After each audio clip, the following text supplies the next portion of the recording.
అందరికీ నమస్కారం. ఈరోజు మనం టైం మెషీన్ ఎక్కి కాస్త వెనక్కి వెళ్దాం. ఎక్కడికంటారా? మన చిన్నప్పటి రోజుల్లోకి. ఆ 2000 నాటి ఇండియన్ కార్టూన్ల ప్రపంచంలోకి. ఆ మ్యాజిక్ని మన కళ్లకు కట్టినట్లు చూపించే ఒక అద్భుతమైన కథను మనమిప్పుడు కలిసి విశ్లేషిద్దాం.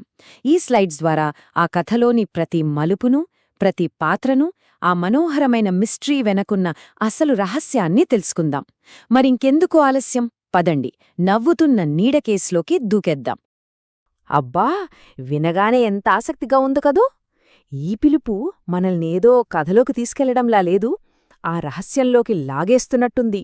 అప్పటి రోజుల్లో మనల్ని టీవీలకు అతుక్కుపోయేలా చేసిన ఆ కథకుడు మళ్లీ మనల్ని ఒక కొత్త, ఉత్కంఠభరితమైన సాహసానికి సిద్ధం చేస్తున్నట్లు అనిపించటం లేదా?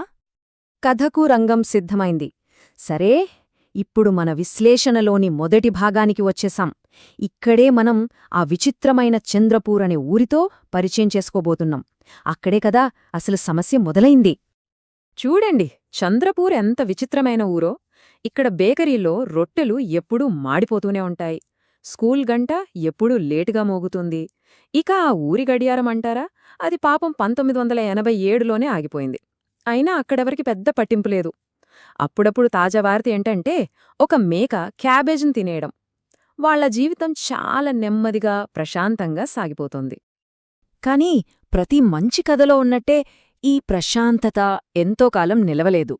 చంద్రపూర్ ప్రశాంతతలు చెదరగొట్టింది ఒక రహస్యమైన నవ్వు. ఆ నవ్వు ఎక్కడ వినిపిస్తే అక్కడ వస్తువులు మాయమైపోవడం మొదలైంది. ఇక్కడే మన కథ ఒక ఊహించని మలుపు తీసుకుని ఒక అంతుచిక్కని మిస్టరీగా మారింది. ఇక ఇప్పుడు కథలో అసలైన మజా మొదలవుతుంది. ఎందుకంటే ప్రతి గొప్ప మిస్టరీకి ఒక హీరో ఉండాలి కదా. ఇక్కడే మన హీరో డిటెక్టివ్ భోలా రంగంలోకి దిగుతాడు.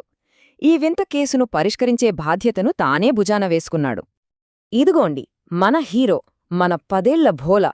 తనని తాను భారతదేశంలోని గొప్ప డిటెక్టివ్ అని చెప్పుకుంటాడు. మరి అతని ఆయుధాలేంటో చూడండి. ఒక నోట్బుక్, పగిలిపోయిన భూతద్దం, అరువు తెచ్చుకున్న ఒక టోపీ. ఇప్పటిదాకా ఒక్క కేసు కూడా సాల్వ్ చేయకపోయినా అతని కాన్ఫిడెన్స్కు మాత్రం అస్సలు కొదవలేదు. ఇలాంటి హీరోని చూస్తే మనకు సపోర్ట్ చేయాలనిపిస్తుంది కదూ. అయితే భోలా ఒంటరి కాదు. తన టీంను పూర్తి చేయడానికి 2 ఫ్రెండ్స్ ఉన్నారు. ఒకరు మీనా, చాలా ప్రాక్టికల్గా ఆలోచిస్తుంది. ఆమె చాలా తెలివైనది. అందుకే భోలా చెప్పే పిచ్చి పిచ్చి థియరీలను అస్సలు నమ్మదు.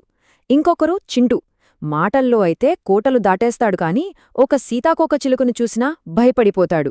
ఈ ముగ్గురూ కలిసి ఒక విచిత్రమైన ఫనీ గ్యాంగ్ని తయారుచేశారు. సరే, మన డిటెక్టివ్ ఈ కేసును ఎలా సాల్వ్ చేశాడో చూద్దాం. ముందుగా పోయిన వస్తువులను గమనించాడు. వాచ్మెన్ విజిల్, గుడిగంట, ఇవేవి విలువైనవి కావు. కాని ఇక్కడే ఒక ముఖ్యమైన విషయం గమనించాడు.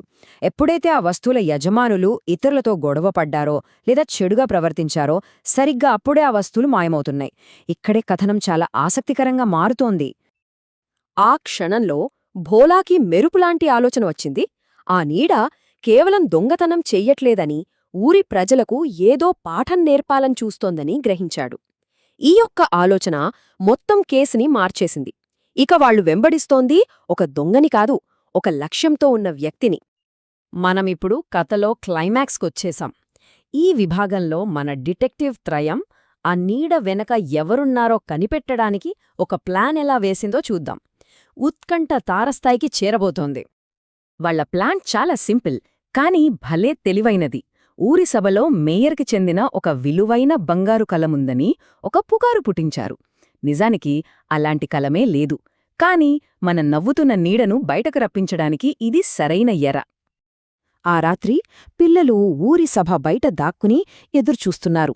అనుకున్నట్టే ఆ నీడ కనిపించింది. వెంటనే తమ దగ్గరున్న టార్చ్ లైట్లను ఆన్ చేశారు. మరి ఆ కాంతిలో చిక్కిన ఆ వ్యక్తి ఎవరు? ఆ ఉత్కంఠను తట్టుకోవడం చాలా కష్టం. అందరూ షాక్ అయ్యేలా ఆ నవ్వుతున్న నీడ మరెవరో కాదు, మన ఊరిలోని నిశ్శబ్దంగా ఉండే ఎలక్ట్రీషియన్ రఘు అంకుల్. దయ్యం కాదు, రాక్షసుడు కాదు, అందరికీ తెలిసిన ఒక మామూలు మనిషి. ఎంత పెద్ద ట్విస్ట్ ఇది! అసలు విషయమేంటంటే, రఘు అంకుల్ ఉద్దేశ్యం దొంగతనం చేయడం కాదు, ఎవర్నీ భయపెట్టడం కూడా కాదు. అతను కేవలం ఊరి ప్రజలు ఒకరితో ఒకరు దయగా, నిజాయితీగా ఉండాలని కోరుకున్నాడు. అందుకే వాళ్ల పనిముట్లను తాత్కాలికంగా తీసివేసి ఒక పాఠం చెప్పాలనుకున్నాడు. అతన్ని నవ్వు వెనుక ఎంత బాధ దాగుందో కదా. అలా మనమీ కథ ముగింపుకు చేరుకున్నాం.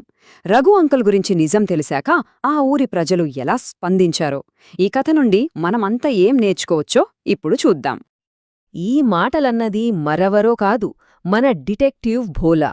ఈ మాటలతో భోలా ఎంత ఎదిగాడో మనకర్థమవుతుంది. అతను రఘు అంకల్ చర్యలను ఒక కొత్త కోణంలో చూశాడు. అతనిలో నిజమైన పరిపక్వత, సానుభూతి కనిపిస్తున్నాయి. ఒక దొంగని కాదు, ఒక గురువును చూశాడు. ఇక చూడండి, చంద్రపూర్లో వచ్చిన మార్పు. బేకరీ యజమాని అరవడం మానేశాడు. దర్జీ నిజాయితీగా మారాడు. వాచ్మ్యాను పిల్లలతో దయగా ఉండటం మొదలుపెట్టాడు. ఊరు మొత్తం మారిపోయింది. నిజంగా అద్భుతం కదూ. కాని ఆగండి, కథ ఇక్కడితో అయిపోలేదు. భోలాకు ఒక రహస్య స్నేహితుడి నుండి ఒక చిన్న నోటొస్తుంది. ప్రపంచం ఎప్పుడూ రహస్యాలతో నిండి ఉంటుందని, వాటిని శ్రద్ధగా గమనించేవాళ్లు ఎప్పుడూ అవసరమని ఆ నోట్ గుర్తుచేస్తుంది. కథకు ఇది ఒక అద్భుతమైన ముగింపు.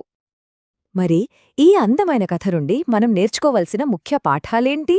మొదటిది, ప్రతి సమస్యకు శిక్ష సమాధానం కాదు. కొన్నిసార్లు మనకు కావలసింది అవగాహన. రెండవది, తీర్పు చెప్పే ముందు ఎదుటివారిని వినాలి. ఇక చివరిగా అత్యంత ముఖ్యమైనది, దయ, కరుణ.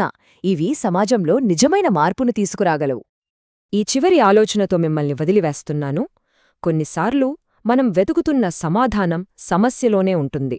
మనం దాన్ని చూసే విధానాన్ని మార్చుకుంటే చాలు. నవ్వుతున్న నీడకేసు విశ్లేషణను మీరందరూ నాలాగే ఆస్వాదించారని ఆశిస్తున్నాను. నాతో పాటు ఈ ప్రయాణంలో పాల్గొన్నందుకు ధన్యవాదాలు.